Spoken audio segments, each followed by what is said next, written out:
Tatiahao, bonjour à tous. J'ai remarqué que nombreux d'entre vous avaient de mauvaises relations avec leurs fournisseurs et qui ne savaient pas comment tourner les choses à leur avantage. Eh bien, nous allons aujourd'hui voir dans cette vidéo comment transformer vos relations avec les fournisseurs et ainsi réaliser des négociations plus efficaces. Vous devez utiliser tout le potentiel que vous avez en main pour créer les meilleures relations possibles avec votre fournisseur. Cela dépend de vous, de votre attitude et je vous montre comment faire dans cette vidéo. Ceux qui ne me connaissent pas, je m'appelle Jean Perry et je suis aujourd'hui consultant international en import-export pour le groupe Sino. À la fin de cette vidéo et en appliquant mes conseils, vous saurez comment améliorer votre relation avec votre fournisseur. Donc aujourd'hui, nous allons voir 4 points essentiels qui vont vous permettre d'améliorer vos relations avec vos fournisseurs. Le premier point qui est absolument essentiel, c'est d'être irréprochable dans vos façons de parler et de choisir les bons mots, les bons termes. Effectivement, les mots ont une influence forte. Il faut donc savoir s'adapter et choisir les bons termes pour avoir les meilleurs résultats et influencer les fournisseurs dans le bon sens. Par exemple, si un fournisseur vous propose un prix qui vous semble trop élevé, eh bien vous n'allez pas dire non, votre prix n'est pas bon, votre prix est mauvais. Dites plutôt, écoutez, je suis certain que vous pouvez faire mieux, ce qui va nous permettre d'établir une relation sur le long terme et ce qui établira donc une relation gagnant-gagnant, tout simplement. Je vais aussi vous partager une anecdote que j'ai vécue personnellement. J'avais commandé des marchandises et le fournisseur s'est trompé et m'a envoyé les mauvaises marchandises. Alors comment j'ai réagi à cette situation ?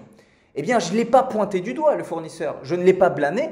J'ai plutôt contourné le problème. Donc, qu'est-ce que j'ai fait ? Je n'ai pas dit « vous vous êtes trompé, c'est catastrophique, ça va avoir des répercussions terribles sur mon business », même si ce n'était pas forcément agréable. J'ai plutôt dit « écoutez, vos opérations, vos équipes ont dû commettre une erreur concernant les marchandises qui ont été envoyées et vous êtes à présent le seul à pouvoir rattraper le coup. Donc, au lieu de le pointer du doigt, ayez de la compassion et surtout, suggérez des solutions. Soyez le leader, prenez le leadership de sorte à ce que vous imposiez un certain dynamisme dans vos relations.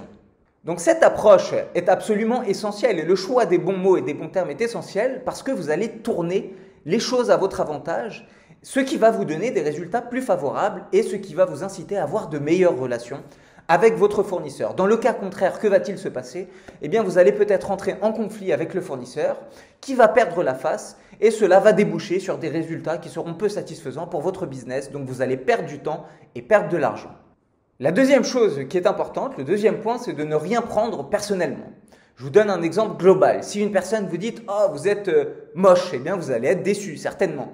Et à contrario, si une personne vous dit « Oh, vous êtes vraiment beau », vous allez être content, ça va vous donner une bonne sensation. Donc, il ne faut rien prendre de personnellement parce que ça va vous donner de l'influence en fait. Vous allez être influencé par l'avis des autres et vous allez être prisonnier de leur opinion. Eh bien, c'est exactement la même chose pour le sourcing. Certains fournisseurs peuvent vous frustrer. Vous posez beaucoup de questions, vous avez besoin de connaître tout un tas d'informations concernant les produits que vous allez importer et puis certains vous ignorent. Et ça va vous énerver. Donc, ne le prenez pas personnellement, comme l'exemple que j'ai cité plus haut. Tournez plutôt les choses autrement et dites par exemple, écoutez, après plusieurs reprises, je n'ai pas obtenu de retour de votre part, je pense que vous n'attachez pas d'importance à vos clients, c'est le sentiment que vous me donnez. Votre entreprise va vraiment souffrir. Avec une mauvaise gestion de la clientèle, je peux vous dire que je vais me plaindre auprès du management et que vous aurez une mauvaise réputation. Eh bien, qu'est-ce que ça va faire ? Vous n'avez pas pris les choses personnellement, vous avez plutôt contourné le problème, eh bien, ça va les bousculer et vous aurez certainement un retour de leur part un peu plus rapide. Du moins, ça va susciter une réaction de leur part qui ira plus dans votre sens. Donc, en gros, qu'est-ce qu'il faut faire ? Il faut essayer d'être un peu plus subtil dans les approches que vous avez avec les fournisseurs quand vous êtes en conflit avec eux. Cela va d'autant plus aller dans votre sens car en agissant de manière intelligente et réfléchi, vous aurez plus de chances d'obtenir de meilleurs résultats. C'est tout simplement de la psychologie et cet aspect, cette dimension psychologique n'est pas à négliger dans le business, sachant qu'elle va avoir un impact important sur vos relations avec les contacts que vous avez en Chine. Le troisième point, c'est de ne rien attendre de votre fournisseur et de ne pas faire trop de suppositions. Je m'explique. Vous pensez que le fournisseur fera tout ce que vous souhaitez.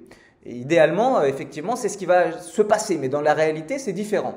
Vos envies sont tout à fait différentes de la réalité. Donc, par exemple, vous pensez que votre fournisseur va vous proposer, va vous envoyer des produits d'une certaine qualité. Eh bien, faites quand même un contrôle qualité. Faites quand même un audit. Vous pensez par exemple que les marchandises vont vous être livrées à domicile sans frais annexes. Mais vous aurez certainement des frais annexes. Donc vérifiez ce point avec votre fournisseur. Vérifiez que le transport a été pris en compte par sa charge, par ses soins, en incluant tous les frais à destination.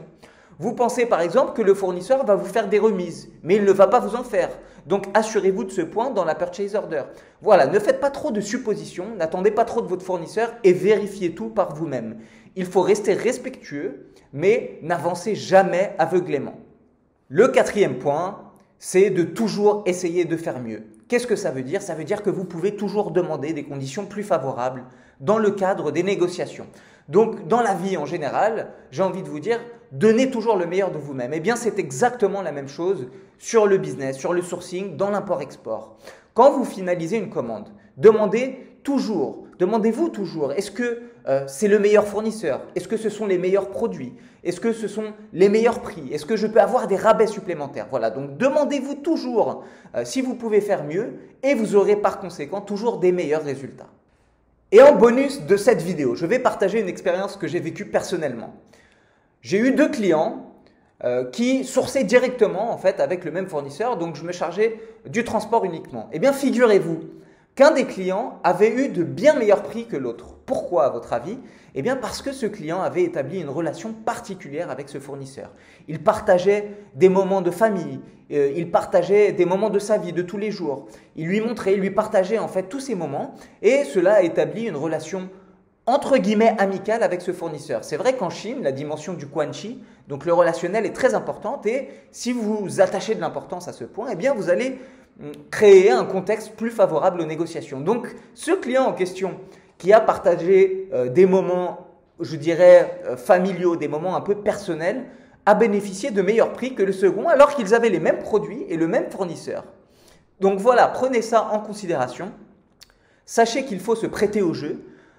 Sachez que les dimensions commerciales en Chine sont assez différentes. Vous pouvez tout à fait partager des moments de famille, etc. Demander à votre fournisseur s'il a une femme, des enfants, prendre des nouvelles. Voilà, toute cette dimension est à prendre en compte et elle jouera en votre faveur, croyez-moi sur parole. Je vous remercie pour votre temps. Je vous dis à très bientôt pour de nouvelles vidéos. À très bientôt. 再见.